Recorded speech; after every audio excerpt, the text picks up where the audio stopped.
तो hello student, welcome back to my channel Samrat academy. तो दोस्तों, मेरा नाम आकाश और मेरे प्यारे विद्यार्थियों, कल आप लोगों का पेपर है और सब कुछ हमने तैयार करा रखा है आप लोगों को। ठीक है, बहुत लोगों का कमेंट था सर जीव विज्ञान का स्पेशल वीडियो बना दीजिए। तो चलिए, इसमें सिर्फ जितने भी क्वेश्चन रहेंगे सिर्फ मोस्ट इंपोर्टेंट जीव विज्ञान के रहेंगे। ठीक है मेरे प्यारे विद्यार्थी, इस वीडियो पर 5000 लाइक का टारगेट रखा है। अब आपकी डिमांड पर वीडियो हमने बना रखा है। ठीक है मेरे प्यारे विद्यार्थियों, आई होप इसको अच्छे तरीके से क्लियर कर लेंगे। और एक आपको बात बता दूँ, आज रात को देखिए, सुन लीजिए बात, आज रात को 3 बजे, आज रात को आपको 3 बजे उठ जाना है, क्योंकि 3 बजे से स्पेशल महा मैराथन क्लास चलने वाला है, कम से कम 4 घंटे की। ठीक है, 3 बजे से लेके और 7 बजे तक लगातार लाइव रहेगा क्लास। और वहाँ से आप लोगों को देखिए 3 बजे उठ जाइएगा, 3 बजे से मोबाइल में आपको खोल कर सिर्फ वही लाइव क्लासेस 4 घंटे की देखकर और एग्जाम में पहुँच जाना नहा धोकर इसके बाद। ठीक है, तो मेरे प्यारे विद्यार्थियों, चलिए इस वीडियो को 5000 लाइक तक टारगेट में रखा हूँ। आई होप आप इसको पूरा कराएंगे और इसमें सिर्फ बायोलॉजी के महत्वपूर्ण प्रश्न रहेंगे। ठीक है, चलिए देखिए, पहला प्रश्न जो है कि बहुत ज़्यादा इंपॉर्टेंट है। क्या है? हीमोग्लोबिन कहाँ पाया जाता है, इसका मुख्य कारण बताइए। तो देखिए, हीमोग्लोबिन जो है वो लाल रक्त कणिकाओं में उपस्थित रंगायुक्त लाल रंग ग्लोब्यूलर प्रोटीन के अणु हैं। ये जो हीमोग्लोबिन होता है श्वसन के लिए अत्यंत महत्वपूर्ण होता है। प्राणियों में श्वसन क्रिया में ग्रहण की गई ऑक्सीजन जो होती है हीमोग्लोबिन से क्रिया करके ऑक्सीमोग्लोबिन बनाती है, और कोशिकाओं में ऑक्सीमोग्लोबिन विघटित होकर ऑक्सीश्वसन के लिए ऑक्सीजन को मुक्त कर देता है। और इस प्रकार हीमोग्लोबिन जो है प्राणियों के शरीर में ऑक्सीजन परिवहन का भी कार्य करती है। तो मेरे प्यारे विद्यार्थियों, आई होप आपको क्लियर हो गया होगा अच्छे तरीके से। ठीक है, कि हीमोग्लोबिन कहाँ पाया जाता है और इसका मुख्य कारण क्या है। इसका मुख्य कार्य भी हमने अच्छे तरीके से आप लोग बताया। देखिए, मुख्य कार्य पूछा था और हीमोग्लोबिन कहाँ पाया जाता है ये भी हमने बता रखा है इसको। चलिए, पहला क्वेश्चन क्लियर हो गया। क्वेश्चन नंबर दूसरी तरफ बढ़ चलते हैं। चलिए, दूसरा प्रश्न है, आनुवंशिकता से आप क्या समझते हैं, इसके जन्मदाता कौन थे और इसकी मुख्य विशेषताओं का उल्लेख कीजिए। ठीक है, चलिए मेरे प्यारे विद्यार्थियों, देखते हैं। हेडिंग डालेंगे आनुवंशिकता या वंशागति, और लिखेंगे इसमें कि वे लक्षण जो जनक से संतानों में पीढ़ी दर पीढ़ी पहुँचते हैं आनुवंशिक लक्षण कहलाते हैं, और इन लक्षणों की वंशागति को आनुवंशिकता कहते हैं। विज्ञान की वह शाखा जिसके अंतर्गत आनुवंशिक लक्षणों के माता पिता से संतान में पीढ़ी दर पीढ़ी पहुँचने की विधियों तथा आनुवंशिक लक्षणों की उपस्थिति एवं विभिन्नताओं के कारणों का अध्ययन किया जाता है, क्या कहलाता है? आनुवंशिकी कहलाता है। और ग्रेगर जार मेंडल को आनुवंशिकता का जनक कहते हैं। ठीक है, चलिए मेरे प्यारे विद्यार्थियों, आई होप क्लियर हो गया होगा आप लोगों को आनुवंशिकता किसे कहते हैं और इसके जन्मदाता कौन है और इनकी विशेषताओं का भी हमने उल्लेख किया इसमें। चलिए क्वेश्चन नंबर नेक्स्ट की तरफ बढ़ चलते हैं, और बहुत ज़्यादा मोस्ट इंपॉर्टेंट इस क्वेश्चन को आपको तैयार करके ही आपको जाना है कल। चलिए, अगला प्रश्न है कि दंत क्षरण से आप क्या समझते हैं, स्पष्ट कीजिए। ठीक है, तो दंत क्षरण में इनेमल व डेंटाइन का मृदुकरण होने लगता है। इसमें जीवाणुओं द्वारा शर्करा से अम्लों का निर्माण होता है, जिससे इनेमल का क्षरण होता है। और यहाँ दांतों में जो फंसे भोजन होते हैं, तो भोजन के कड़ों पर जीवाणुओं के समूह चिपक कर दंत प्लेक का निर्माण करते हैं, और दांतों में ब्रश करने से यह प्लेक अम्ल उत्पन्न होने से पहले ही हटा दिया जाता है, और सूक्ष्म जीवों के मसूड़ों में पहुँचने के कारण सूजन व संक्रमण उत्पन्न हो जाता है, उसे हम कहते हैं दंत क्षरण। तो देखिए, दंत क्षरण की पूरा प्रक्रिया हमने इसमें लिख के आप लोगों को बता दिया है। आई होप क्लियर कर लिए होंगे, इसे जल्दी से नोट करके रिवाइज कर लीजिए। ठीक है, अगला प्रश्न है, पीत रस क्या है, यह रस कहाँ स्रावित होता है चाहे एकत्र होता है। तो मेरे प्यारे विद्यार्थियों देखिए, लिखेंगे पीत रस यकृत की कोशिकाओं में बनता है, और यह पित्ताशय नामक संरचना में संचित रहता है, जो कि यकृत के नीचे स्थित होता है। पीत रस में पाचक एंजाइम उपस्थित नहीं होते, किंतु यह वसा के पाचन में सहायक होता है। ठीक है, आई होप आपको क्लियर हो गया होगा। Very very most important question था। अगला क्वेश्चन देखिए, क्या है कि श्वसन तथा दहन में कोई 4 अंतर बताना है। तो देखिए, श्वसन और दहन में अंतर पूछता है, तो श्वसन में लिखेंगे कि यह जैविक नियंत्रण में होने वाली जैव रासायनिक ऑक्सीकरण क्रिया है, और दहन में लिखेंगे कि यह अनियंत्रित रासायनिक ऑक्सीकरण की क्रिया है। ठीक है, इसके बाद आपका यह क्रिया सामान्यतः 25 से 40 सेंटीग्रेड 45 सेंटीग्रेड पर होती है, तथा इनमें कम ऊर्जा उत्पन्न होता है। ठीक है, और यहाँ लिखेंगे यह क्रिया उच्च ताप पर होती है, तथा इनमें उच्च ऊष्मा उत्पन्न होती है। और इसमें लिखेंगे यह क्रिया एंजाइम की सहायता से होती है। कौन? श्वसन में लिख रहा हूँ, और ये एंजाइम में, या इनमें एंजाइम की आवश्यकता नहीं होती है। ठीक है, तो मेरे प्यारे विद्यार्थियों, श्वसन तथा दहन में अंतर आपको आ गया, पूछता है एग्जाम में। और देखा, पूछता है कि रुधिर वाहिनियाँ किन्हें कहते हैं, इनके प्रकार लिखिए। तो देखिए, रुधिर जो है हृदय के द्वारा पंप होता है, मतलब रुधिर हृदय के द्वारा पंप होता हुआ विस्तृत रूप से फैली मोटी पतली रुधिर वाहिनियाओं में निरंतर बढ़ता रहता है। और यह रुधिर वाहिनियाँ कितने प्रकार की होती है? 3 प्रकार की। एक धमनी होता है, दूसरा शिरा और तीसरा केशिकाएं होती हैं। ठीक है, आई होप क्लियर है। अब देखिए धमनी शिरा है ना, अब देखिए यहाँ प्रश्न पूछ लेता है कि धमनी तथा शिरा को परिभाषित कीजिए। धमनी तथा शिरा को परिभाषित कीजिए, तो आप हेडिंग डालेंगे पहले धमनी। तो देखिए धमनी क्या होता है कि वो रुधिर वाहिनियाँ जो रुधिर का परिवहन हृदय से संपूर्ण शरीर के अंगों या ऊतकों तक करती हैं, धमनी कहलाती है और यह गुलाबी रंग की होती है। और वहीं शिरा, तो वह रुधिर वाहिनियाँ जो रुधिर को संपूर्ण शरीर से एकत्रित करके हृदय तक लाती है, उसे हम क्या कहते हैं? शिरा कहते हैं। और यह चमकीली नीली या बैंगनी होती है, बैंगनी रंग का होता है। ठीक है, तो धमनी और शिरा में भी आप लोगों का अंतर डिफाइन हो गया।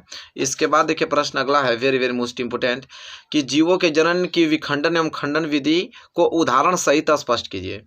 जीवों की जनन की विखंडन एवं खंडन विधि को उदाहरण सहित स्पष्ट करना है, तो लिखेंगे विखंडन और दूसरा लिखेंगे खंडन। तो विखंडन क्या है कि इस विधि में कोशिका 2 भागों में विभाजित होकर नई संतति कोशिकाओं का निर्माण करती है। उदाहरण में जीवाणु हुआ, युगलिना हुआ। ठीक है, और दूसरा खंडन, इसमें सुकाय के काय के सूत्र या तंतु टूट जाते हैं और तथा इन टूटे सूत्रों का प्रत्येक भाग वृद्धि करके एक नए पादप का निर्माण कर लेता है। ठीक है, उदाहरण में जैसे आपका शैवाल हुआ, कवक हुआ, आदि हुआ। ठीक है, तो मेरे प्यारे विद्यार्थियों, आपको जीवों की जनन विखंडन एवं खंडन विधि क्लियर हो गया होगा, कोई भी डाउट आपको इसमें नहीं होगा।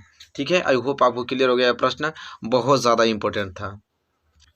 चलिए मेरे प्यारे विद्यार्थियों, अगला प्रश्न है, वातोत्सर्जन की परिभाषा लिखिए तथा उसको प्रभावित करने वाले केवल 4 कारकों का उल्लेख कीजिए। तो देखिए बहुत ज़्यादा इंपॉर्टेंट है और इसको तो आपको पढ़ के जाना है। और सबसे पहले हेडिंग डालेंगे वातोत्सर्जन।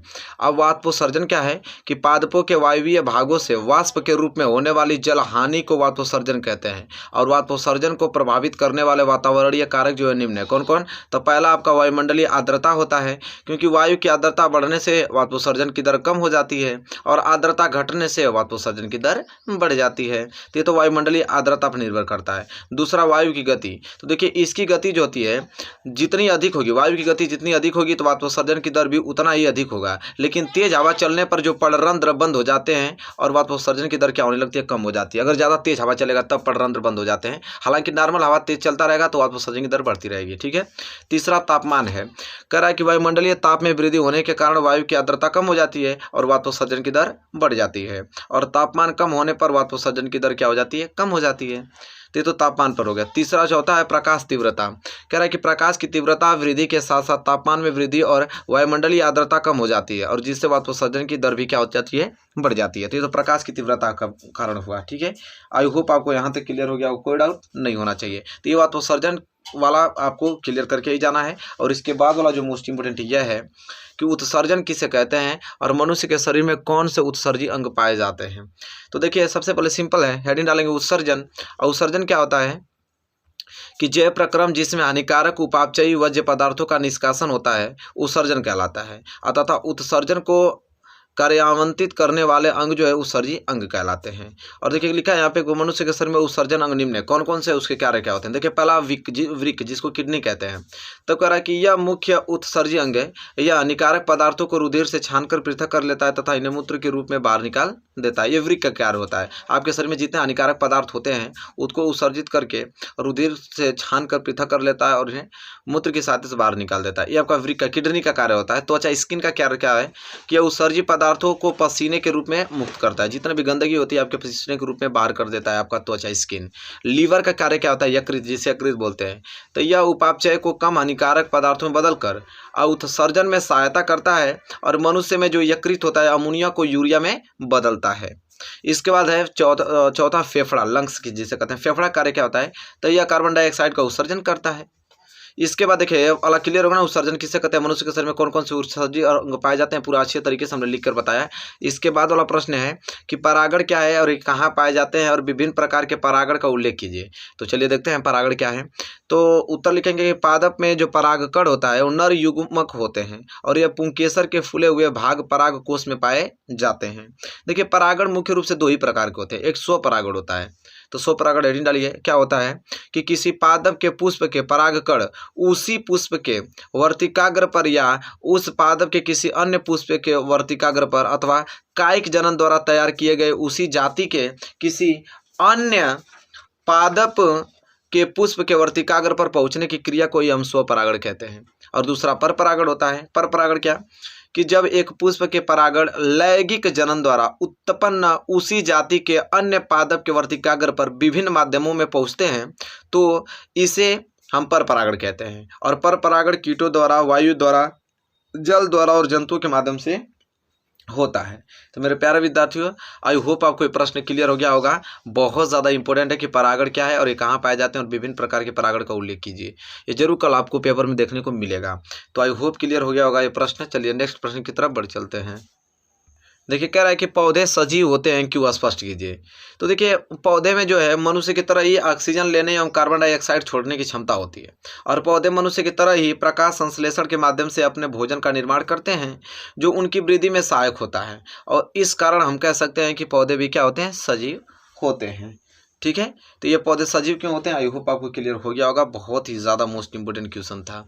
अगला प्रश्न देखिए जो कि बहुत ही ज़्यादा आईएमपी है कि लार में पाए जाने वाले एंजाइम का नाम लिखिए और बताइए। ठीक है, देखिए लार में एमाइलेज और टाइलिन दोनों एंजाइम पाया जाता है। देखिए एमाइलेज और टाइलिन में लिख देता हूँ यहाँ पे, नहीं तो आप भूल ही जाएंगे। टाइलिन एंजाइम, तो लार में एमाइलेज और टाइलिन एंजाइम पाया जाता है जो स्टार्च को ग्लूकोज और माल्टोज में तोड़ देता है।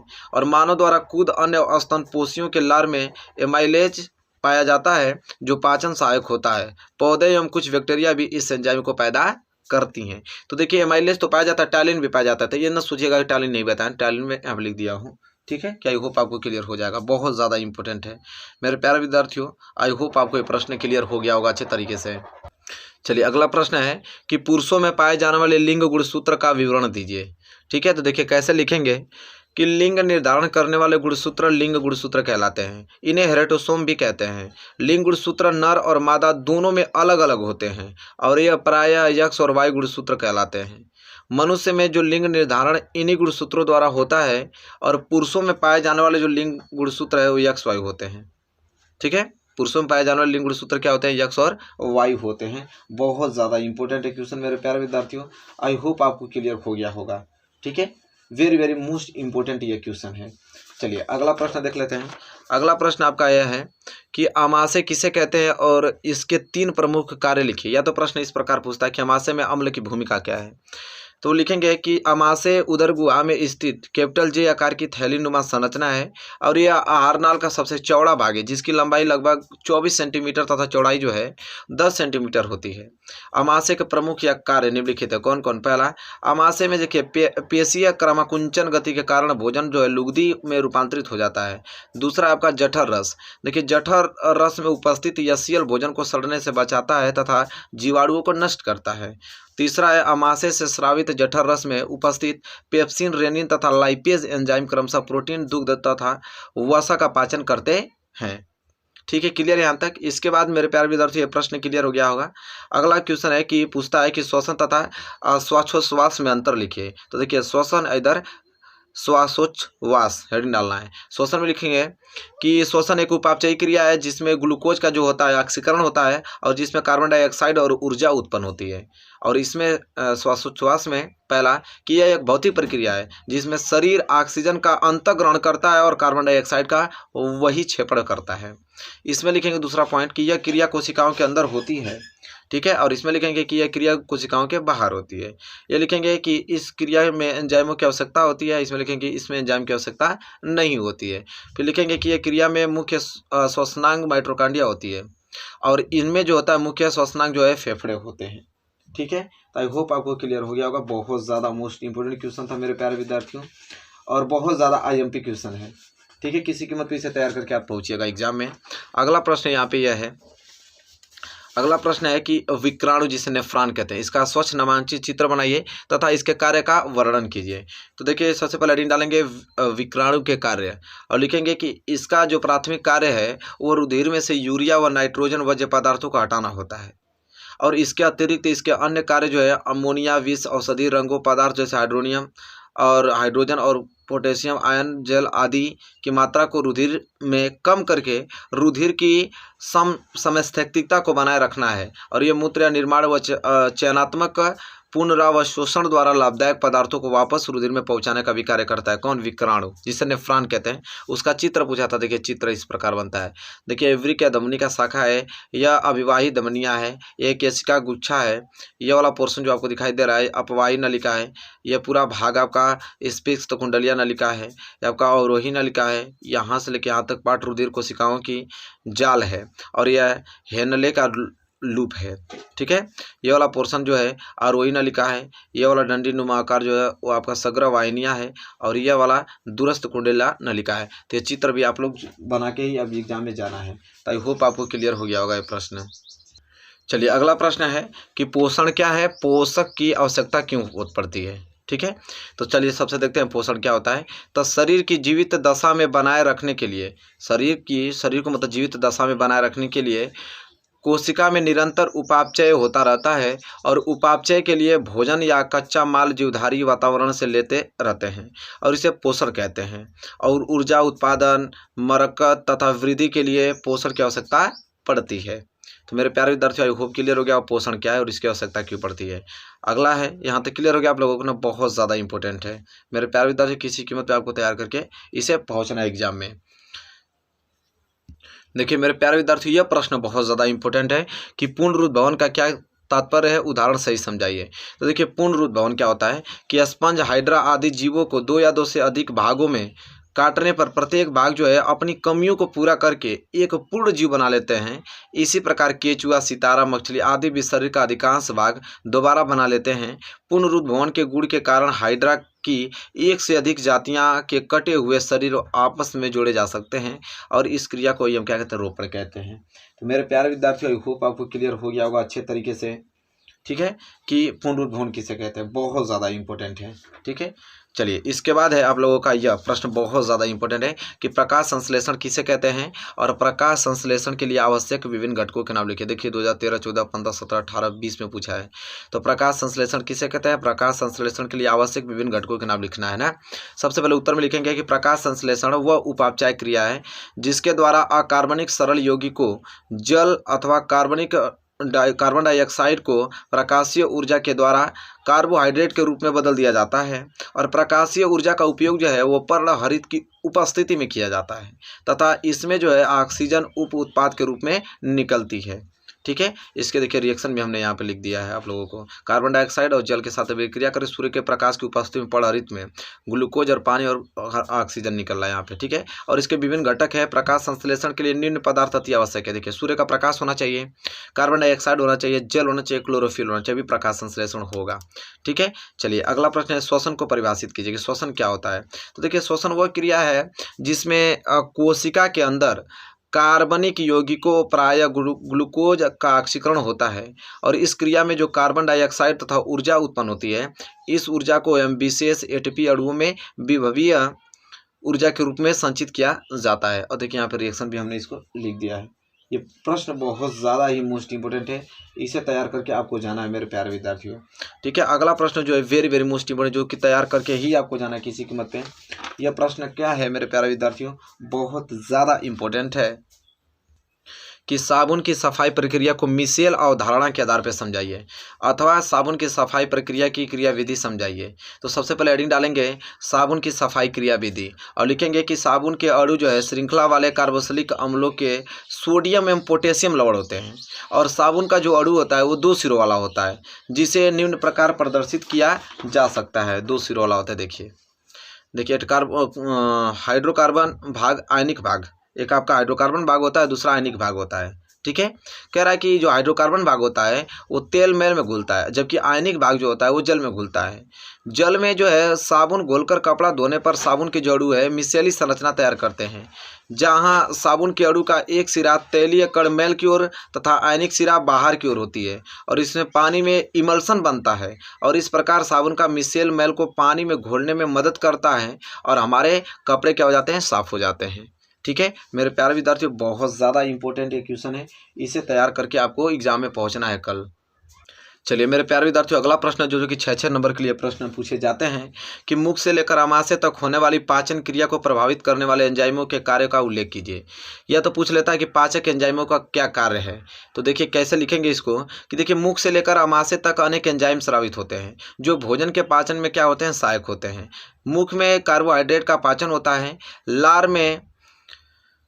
में अल्फा एमाइलेज या टाइलिन नामक पाचक जो है एंजाइम होता है जो मंड को शर्करा में परिवर्तित कर देता है। और इसमें जो होता है ना लाइसोजाइम भी होता है जो प्रतिजीवाणु कारक होता है। और आमाशय के मध्य भाग में फंडिक ग्रंथियां उपस्थित होती हैं और ये जठर स्रावित करती हैं जिसमें पेप्सिन रेनिन नामक एंजाइम होते हैं। और यह श्लेष्म तथा ग्रेस्ट्रीन नामक हार्मोन्स भी स्रावित करती है। और यह एसियल अम्ल का भी स्रावित करती है जो कि जठर रस को अम्लीय माध्यम पीएच मान 1.5 से लेकर 2.5 तक प्रदान करता है एवं निष्क्रिय पेप्सिनोजन को सक्रिय पेप्सिन में बदल देता है। और रेनिन दुग्ध प्रोटीन का पाचन करता है और पेप्सिन जो होता है प्रोटीन का पाचन करता है तथा लाइपेज जो होता है वो वसा का पाचन करता है। तो देखिए मुख से लेकर आमाशय तक होने वाली सभी पाचन क्रिया को प्रभावित करने वाले जितने भी एंजाइम है सबको एंजाइम का नाम लिख दिया हमने और उसके को जो भी कार्य है वो कार्य भी हमने अच्छे तरीके से यहाँ पे बता दिया। बहुत ही ज़्यादा इम्पोर्टेंट है, ठीक है, तैयार करके आपको जाना है। अगला प्रश्न देखिए मेरे प्यारे विद्यार्थियों क्या है कि श्वसन क्रिया को समझाइए और आक्सीय तथा अनाक्सीय श्वसन में अंतर बताइए। 4 नंबर के लिए प्रश्न पूछे जाते हैं। तो देखिए श्वसन जीवित कोशिकाओं में होने वाली वह आक्सीकरण क्रिया है जिसमें विभिन्न जटिल कार्बनिक पदार्थों जैसे कार्बोहाइड्रेट हुआ, प्रोटीन हुआ, वसा हुआ आदि के अपघटन से कार्बन डाइऑक्साइड तथा जल मुक्त होते हैं, वह ऊर्जा उत्पन्न होती है। यह ऊर्जा जो है विभिन्न शारीरिक क्रियाओं के लिए एटीपी के रूप में संचित हो जाती है। तो ये तो श्वसन की क्रिया हुआ कि श्वसन क्या होता है। अब आक्सीय तथा अनाक्सीय श्वसन में अंतर बताना है। तो एक साइड आपको आक्सीय श्वसन, एक साइड आपको अनाक्सीय श्वसन डालना है। आक्सीय श्वसन में लिखेंगे कि यह उच्च वर्गीय पादपों में मिलता है और इसमें लिखेंगे कि यह प्रोकैरियोटिक सूक्ष्म जीवों के जैसे जीवाणुओं, ईस्ट तथा कवक में मिलता है। और आक्सीय देखिए आक्सीय श्वसन देखिए कह रहा है कि ऊर्जा अधिक मात्रा में लगभग 38 एटीपी से लेकर 673 किलो कैलोरी में होती है। और अनाक्सीय श्वसन में ऊर्जा जो है बहुत कम मात्रा में होती है, 2 एटीपी से 27 किलो कैलोरी में निकलती है। और देखिए आक्सीय श्वसन में इस क्रिया में ऑक्सीजन की आवश्यकता होती है और इस क्रिया में ऑक्सीजन की आवश्यकता नहीं होती है। इसमें लिखेंगे कि इस क्रिया के अंत में शर्करा तथा संपूर्ण ऑक्सीकरण होकर कार्बन डाइऑक्साइड तथा जल बनाता है। और लिखेंगे कि इस क्रिया के अंत में शर्करा तथा अपूर्ण ऑक्सीजन होने से कार्बन डाइऑक्साइड तथा C2H5OH बनाते हैं। ठीक है, प्रश्न बहुत ज़्यादा इंपॉर्टेंट है और इसे तैयार करके आपको जाना है। ठीक है मेरे प्यारे विद्यार्थियों, वेरी वेरी मोस्ट इंपोर्टेंट एक क्वेश्चन है। अगला क्वेश्चन है वो आपका यहाँ पे कि निषेचन क्या है, वाय एवं आंतरिक निषेचन में अंतर बताइए। तो देखिए युग्म के एक नर और एक मादा के संलयन को ही निषेचन कहते हैं। जब निषेचन मादा जंतु के शरीर के बाहर होता है तो इसे वाय निषेचन कहते हैं और इसके विपरीत यदि निषेचन मादा जंतु के शरीर के अंदर होता है तो इसे आंतरिक निषेचन कहते हैं। बस क्लियर हो गया, ठीक है, आई होप आपको क्लियर हो गया होगा अच्छे तरीके से। इसके बाद नेक्स्ट क्वेश्चन आपका है कि जीन किसे कहते हैं और संक्षिप्त टिप्पणी में इसको लिखना है। तो देखिए सभी जीवों में आनुवंशिक लक्षणों का नियंत्रण एवं संचरण आनुवंशिक इकाइयों द्वारा होता है। मेंडल ने इन इकाइयों को कारक कहा था तथा जोहानसन ने इसके लिए जीन शब्द का प्रयोग किया, मतलब जीन शब्द का प्रयोग किया। जोहानसन ने इसके लिए जीन शब्द का प्रयोग किया। देखिए जीन की विशेषता भी पूछा है।